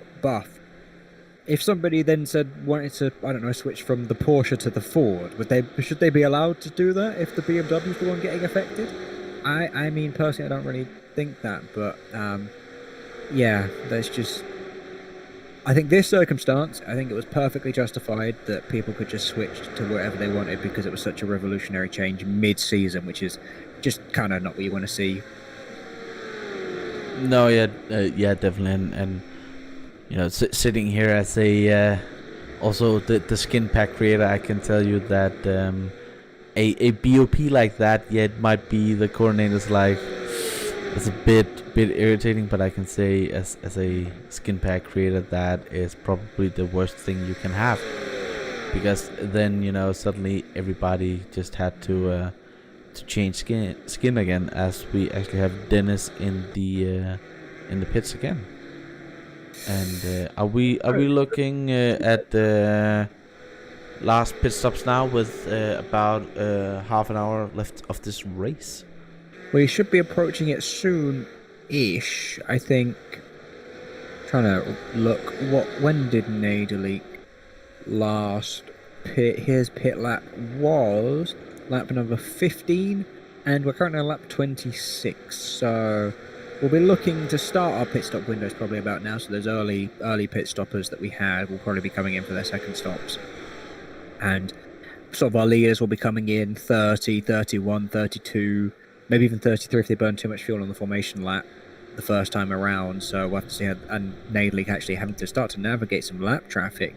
There was Merlin Cooper in turn 1, and then Dennis Meisner that we saw in the pits just came out in front of him as well. So he's just going to have to watch himself, don't get caught up in the traffic, don't speed in the pits, and the win should be yours and the 25 points that come with it. But I'm going to have a quick look at this. What was his gap? It was 52 points. So as things stand, there is mathematically no chance that Nadalik can win the championship. Unfortunately for him, he did everything right getting pole. That was something he did have to do because he had to get either 2 poles, 2 wins, and Bennett DNFing, or he had to get some 0x bonus points somewhere. But we haven't actually mentioned 0x points too much. But Ash Russell down in 10th position, which is third in the Pro-Am's over class, is gaining a point for that, so that's good for him. Owen Blythe in 14th and I believe 5th in the Pro-Ams. Of course, in that championship fight, will be picking up currently a point for 0 instant points. And Jamie Smith in 25th place and 5th in the AM class is picking up that bonus point as well. In terms of close to the drive-through, nobody is close to the drive-through. Will Chu is on 10x, but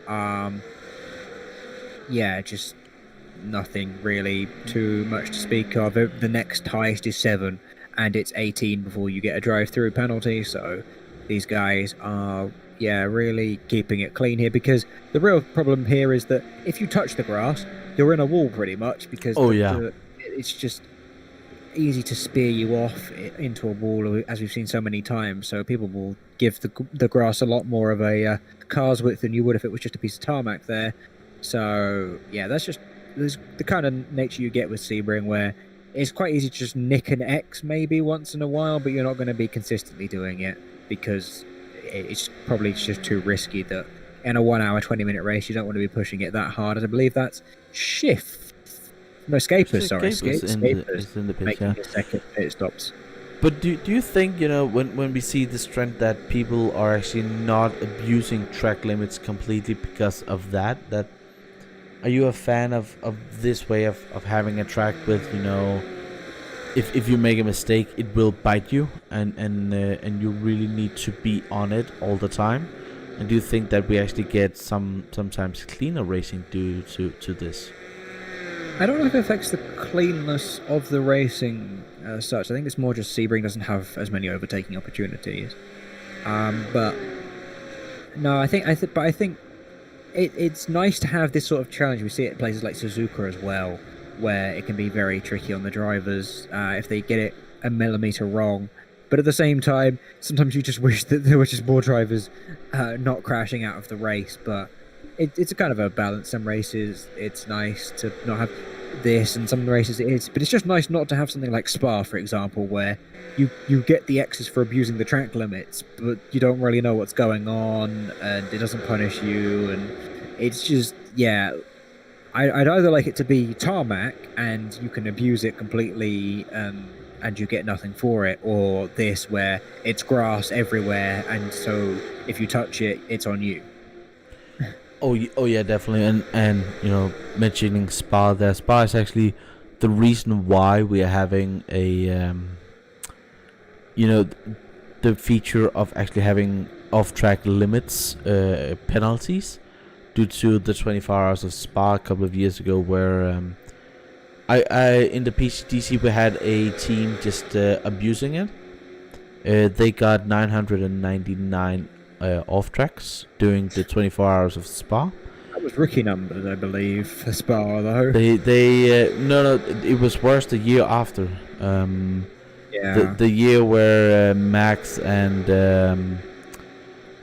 Lando were in, that year was bad, but that was also a mistake from what I remember. Well, they tried to add a 300, I believe, but iRacing being iRacing, they managed to end up introducing an overflow error, which is not the first time they've done something like that. The first time I noticed it was when it got to around 2,147,000,000 laps turn, which for anyone who knows their programming is 2 to the power of 31, and the 32nd bit would be used to distinguish positive or negative. So when it went over this certain boundary, the lap count said that iRacers across the world had done negative 2 billion laps. They have subsequently fixed that, thankfully, but that was before the Spa incident. And actually, when I heard about the Spa incident, because I'd noticed that, I was sat there like, oh, they've done it again. Unfortunately, this time it's for a special event, not a neat little thing on the website. No, well, that was it the Australians, but had what, 44x, I think. Yeah. No, 54. Yeah, 54x for that event as well. So they messed up with the first server, and then they messed up with the second one as well. The second one didn't have any instant limits because of the Australian one. Yeah, I believe so. Yeah, and the Australian one had like 50 or something X that you mentioned. Yeah, so those Australians were rightly very annoyed at what happened there, and they had to be very, very clean if they wanted to make it to the end of that race. But, you want to anyway. You know, you kind of want to stay on track and not get off track and not great. Spa for 24 hours is it's doable. Especially if somebody rams into you is not a good day. I had a race with my good mate Tom Bridle, and he's missed off track, as we're just seeing Michael Edens trying to get up past Holstein and trying to see if he can get a bit of a gap, because the Better Motorsports pair is actually in the class right behind each other, so they have found each other again. But I got left at Spa with an hour left to go in a 6-hour race, with LMP1s and LMP2s coming across and all over the place. I was in a Ferrari, first time doing there, and we were allowed to have, I think it was 25x, something like that, no, 50x. And when I got into the car, we had 49x's. And that was before the penalty were introduced, so that would just have been a clean disqualification. Yikes. And then you go to places like Le Mans, where I think I did 150 laps in the 24 and got 1x. So, yeah. They can be very, very inconsistent sometimes with iRacing across the world. But it's more, because it's a safety rating thing, they go along the lines of, it's about the surface that you're on, not the track limit. Slowdowns are supposed to get rid of advantages for abusing track limits. They don't half the time, but sometimes they do, and that's what they're designed for. Whereas the X system is supposed to be safety oriented, so don't go on the grass because that could cause you to spin and that could be unsafe. Well, when you now talk about the limit there that you had before with the slowdowns, at a track like Le Mans, it is quite painful when you get that, as we see on Bly getting into the pit box at the moment, and I think we are starting to get our round 2 now. See everybody scamper into the pit lane. Yeah. As Nadleek was actually very, very angry at a lap car there. It was Alessandro Pontecorvi, our AM class winner. Leader, and if there is any penalties for blue flags there, then that could be a huge help for Coombe, who of course is not in this race anymore. But I want to repeat the language that was used over the radio by Martin, because it was very, very inappropriate. So the stewards might also look at that for what he said over the radio, because although I can understand being very annoyed, it probably isn't worthy of needing a bleeping machine.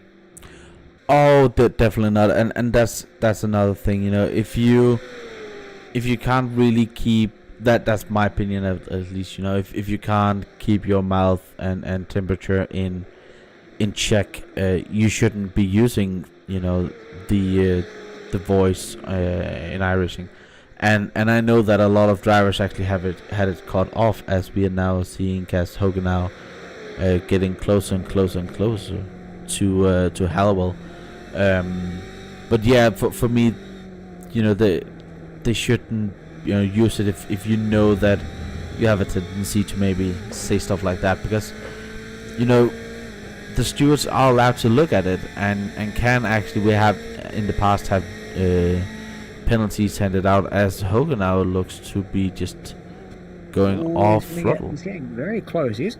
We have been watching this quite closely as we've been chatting away, because there hasn't been much going on other than just a few pit stops dotted around. But yeah, Hoganau is getting very, very close to Halliwell, and it might just be a few moments before they either make a move or whether Hoganau passes in the pit lane that should be coming close, as Nadleek is gone. Nadleek, I think, has run out of fuel. No. Because I was very confused, because he continued another lap when I was expecting him to come into the pit lane. Oh my goodness! He'd already gone one lap longer than he did last time, and this would be a second lap longer than he did last time. I was thinking, where has he got that fuel from? And it turns out he hasn't. Oh yeah, so, if we listen to the car here, we can hear that he's not on throttle at the moment, and he's just using a little bit of throttle sometimes just to get the car. Just trying to clutch and coast it home. Yeah. That's. We said about Martin not having the consistency but having the pace, and once again, he's gonna. Yeah. Okay. Fair enough. I mean, I know it seems a bit cheeky, but when you're just trying to keep people in the race, at least just let them, in my opinion, just take the escape road, because completely. It's just I know it's an advantage that they've technically gained, but the man's lost so much time from the fuel anyway. He might not even get it home, and he's got to get through this entire straight. But you just got to try and keep people in the race as much as possible. But this could have huge implications in the championship as well, because that's going to hand the win pretty much to Alex Bennett, who is one of the most consistent drivers in the league. So I'm basically throwing as many coasters as I can his way, because he's going to have to deal with them next week with the championship fight. So if he can survive this, he can survive anything. Oh my goodness! And we just had the conversation early on that if he just didn't get a speed in the pit lane, he would be able to win this easily. And for me, there was no reason for him to go this far. I think this might just have been a case of, not really looking at your fuel, and he is really, really slow. Let's go on board with him again and hear if he have anything more in that car. He's crawling towards the pit lane. He has to watch out if anyone's trying to come through the pit lane behind him. He might even get into the pit lane and then have to tow from the pit lane entrance to the pit box, because I just don't see that he's going to make it. He's going 18, 17, 16. As we are having a car behind that is an AM driver. Very, very close. Martin, get in the pit. Get in the slow lane. Martin, get in the slow lane so that you actually ghost. But he's down to 9 kilometers. Just tow at this point. You're going 1/10 the pit speed. If you just tow, it'll be quicker. Then. Oh my goodness! And with his race last week and then this, for me that is two completely safe victories that he's just thrown out of the window. I mean, he said to me earlier today that he had 3 DNFs so far this season. So if he hadn't had those DNFs, then he would be in the championship fight. But this is the thing; it's a big if. Yeah. And it's the about same with being Monza. there. If you didn't speed, you would have probably won the race. If you didn't run out of fuel here, you probably would have won the race. But the problem is, that's an if. And in racing, you can't have ifs. You can only work in absolutes. And unfortunately for him, his comrade teammates of Bennett and Mann have worked in absolutes a bit more than him. And Bennett is now doing what he does best, and just consistency and leading. So far this season, that is what he has done a lot. And unlike Last time out in Monza, he's not really got anyone near him. Also, the time before that, when we were back in, where at America it was, where he got his win before then, where he was getting revenge for Watkins. He had to fight very hard for the win there, but this time it doesn't look like he's going to have competition unless he makes some sort of error. But Dancy is 11 seconds behind. But this is still a very good result for Dancy if he can pick up that second position. Second position overall, of course. Podium, I think it would be his highest result in GTE League. So that's really, really good for him. And Dan Alpole. Yeah, I was just looking at it. Yeah, Shazoo have just put in our YouTube chat as well that their man is currently on the overall podium in P3. I think Hooper was 4th overall in Nordschleife, so this would be the highest overall position, I think, for a pro-am driver. Sorry, let me just check. This season, but the throughout sorry, Hooper has had 2 podiums overall this season. Oh, he had Road America and Nordschleife. Nordschleife, yeah, so but it's on that level. But it's not the best pro-am classification in the GTE League's history. If that is still Sarah Dobbs at the Island, wasn't it? No, Road Atlanta, Atlanta, where she got P2, and was really just destroying almost everybody else. But one thing I also want to point out. Look who is P4 in the pro class. Suddenly, out of nowhere, Mr. Holstein. Mr. Chris Holstein has now P4, and if Dancy or Man is making a mistake, suddenly we have been talking about Holstein, who, no matter the result both today and if he gets a good race next season, will probably his worst season in the league's history here for him. But actually, as you say that, I've just realised that where Holstein currently sits, he will score the same amount of points in this race as he has done all season. Oh, that's just underline what a season Holstein has had. And Holstein is just to remind some of the viewers out there, I think he's the only triple champion we have. He has won it. I thought he only had 2. I do remember. I think he has 3 actually, 3 championships, and he's also the driver with the most wins in AOR GTE League history. I think he had almost 3 championships in a row. He dominated the first couple of seasons, and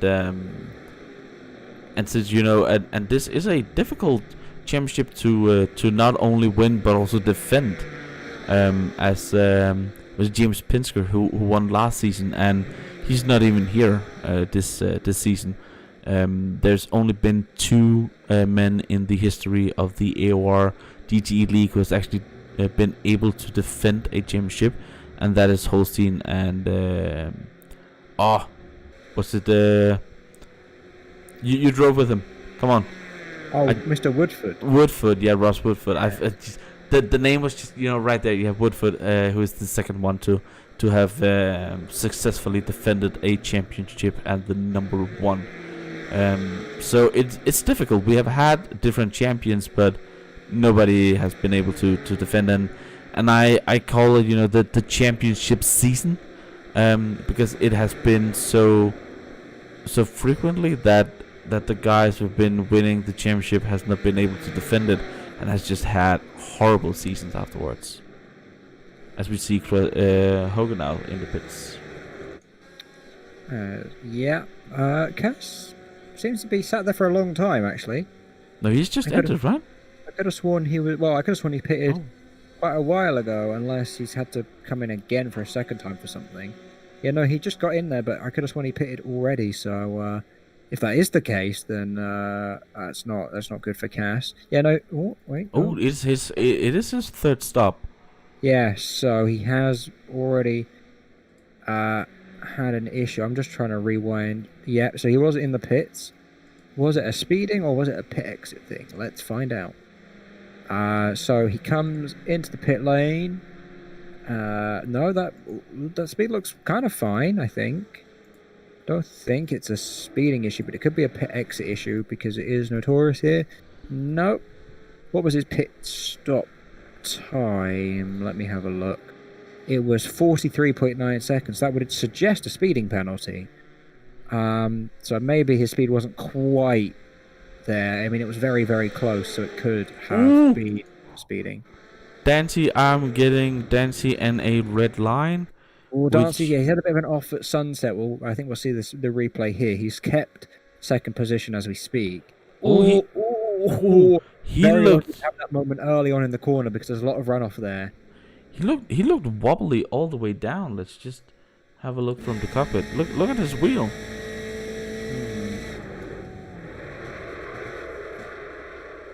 That's really odd, actually.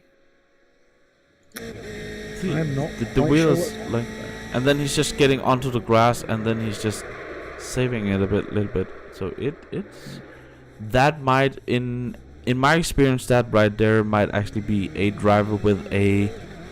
I know some drivers like it. I personally don't, but maybe a bit too high of a force feedback setting.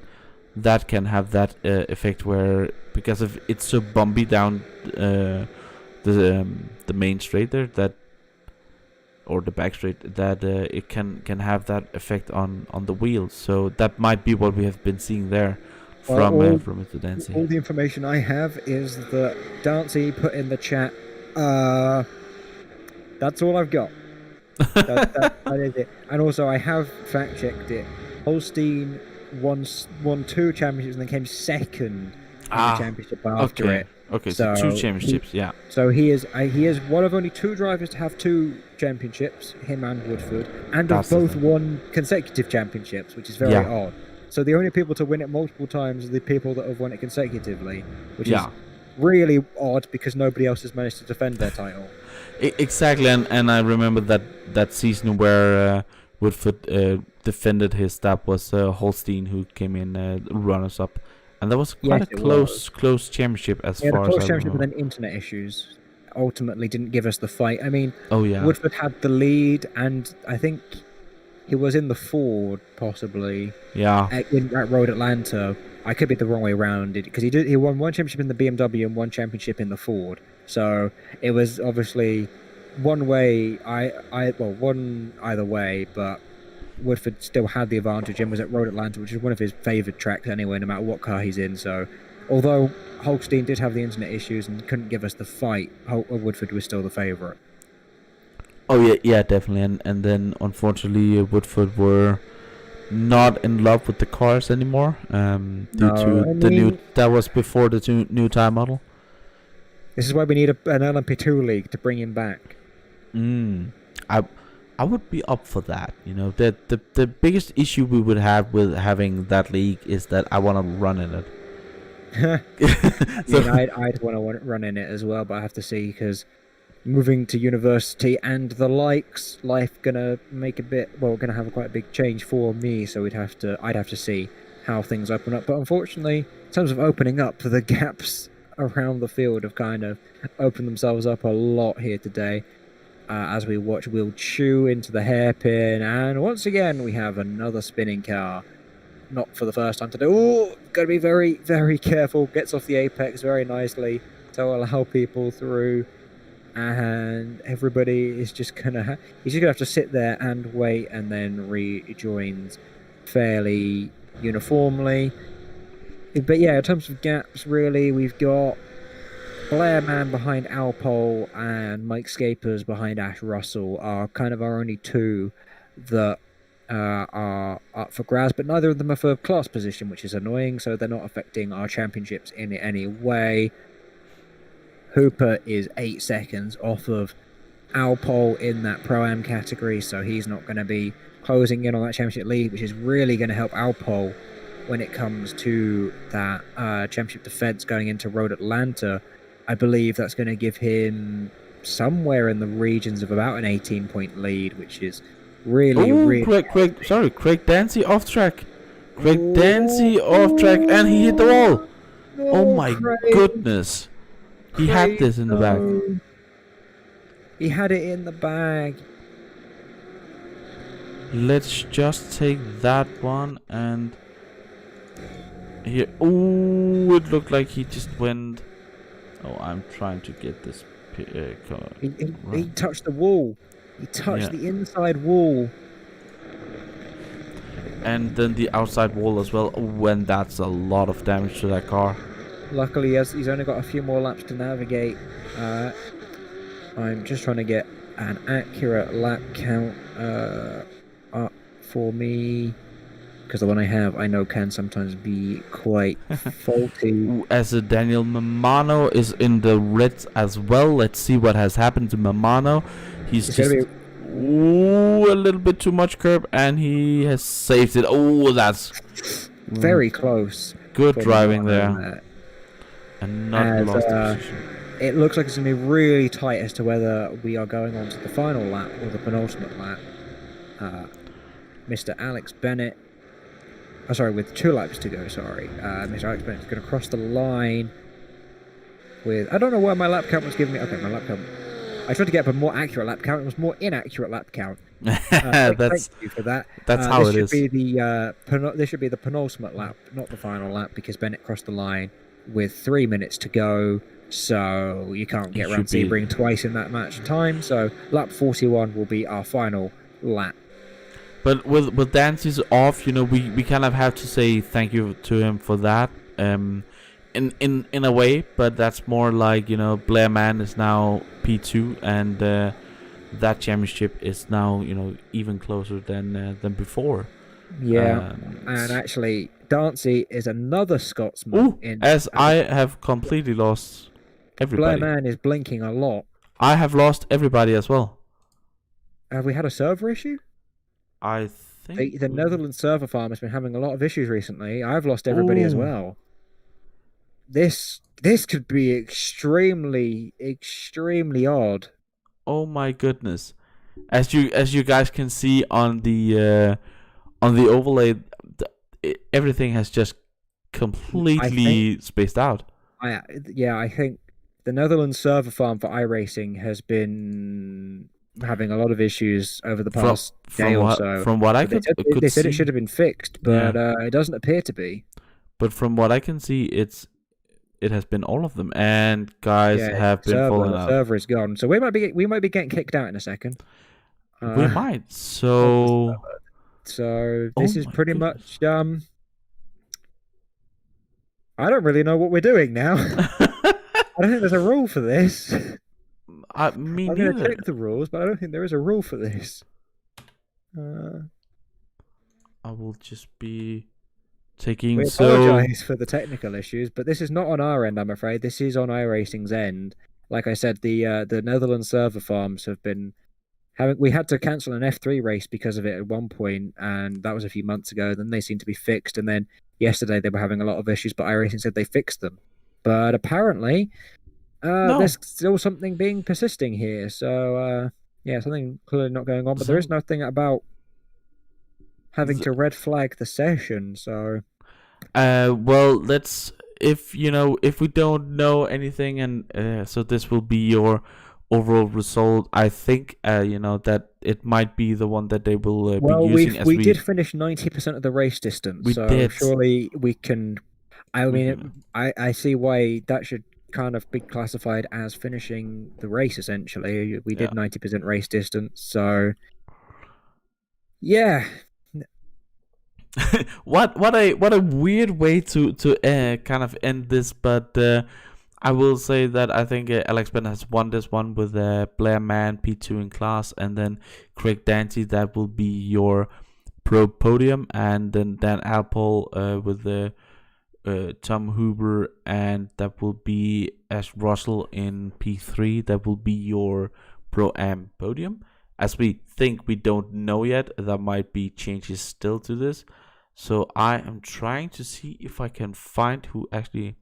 Cohen Van Eyck would then have gotten his win finally after quite a long time in AM in front of Pontecorvi, and then next will be Daniel Mamana, who we just saw had that off at the end. And yeah, that will be kind of the end of our little stream here. And yeah, I think there's a lot of discussion in the chat. So guys, please have a look on the forums and on Discord to see what will happen. And yeah, we hope to see you guys next week.